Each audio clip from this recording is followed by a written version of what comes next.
யாரு எங்க பண்ணிருக்கா? நேற்று கூட பாருங்க, போன் எனக்கு போன் கால் வந்துச்சு, பேசி அரை மணி நேரம் கூட ஆகல. 15 நிமிடத்துல வந்துட்டு பஸ் வந்துட்டு நேற்று கூட அன்னைக்கு முந்தா நேற்றுங்களா 250 பஸ் தொடர்ந்து பேருந்துகள் வந்து கொண்டுதான் இருக்கு. ஒரு சில இடத்துல சொல்றாங்க, பரவாயில்ல, என்னன்னு கேட்டு நடவடிக்கை பள்ளி மாணவிகள்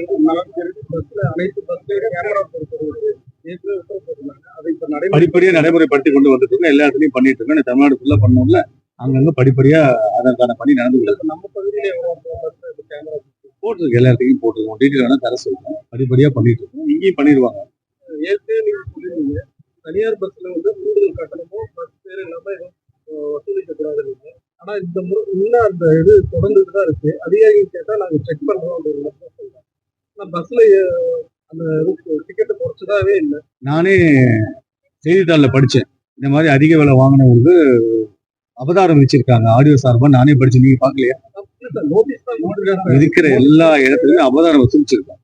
அதையும் மீறி அந்த மாதிரி அதிக கட்டணம் வசூல் தான் கடுமையான நடவடிக்கை இருக்குன்னு அதையும் அறிவித்திருக்கோம்.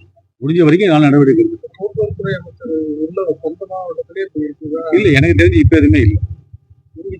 முதல்ல நடந்தது, அதுக்கான நடவடிக்கை எடுத்துட்டோம். அவங்க உரிமையாளர்களுக்கு அறிவித்திருக்கோம். இப்ப எனக்கு தெரிஞ்சு அந்த மாதிரி இல்லை. அந்த மாதிரி இருந்தா நடவடிக்கை எடுக்கும். போக்குவரத்துறையில இல்ல, அதான் ஏதாவது அந்த மாதிரி இருந்தா சொல்லுங்க, நடவடிக்கை. பஸ் ஸ்டாண்ட் ஆஃபீஸ் பஸ் நடப்பாதே இல்லை. சரி, நான் பாக்க சரி, நான் கமிஷனர் கூட என்ன பாக்க. தனியார் பேருந்துகள்லாம் அதுக்கு வந்து தனியார்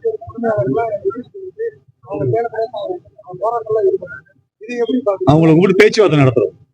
சட்டமன்றம் கூட நடந்துட்டு இருக்கு. முடிஞ்ச பேச்சுவார்த்தை நடத்துறோம். யாருக்கு எந்த இடத்தையும் இருக்காது. அதே போல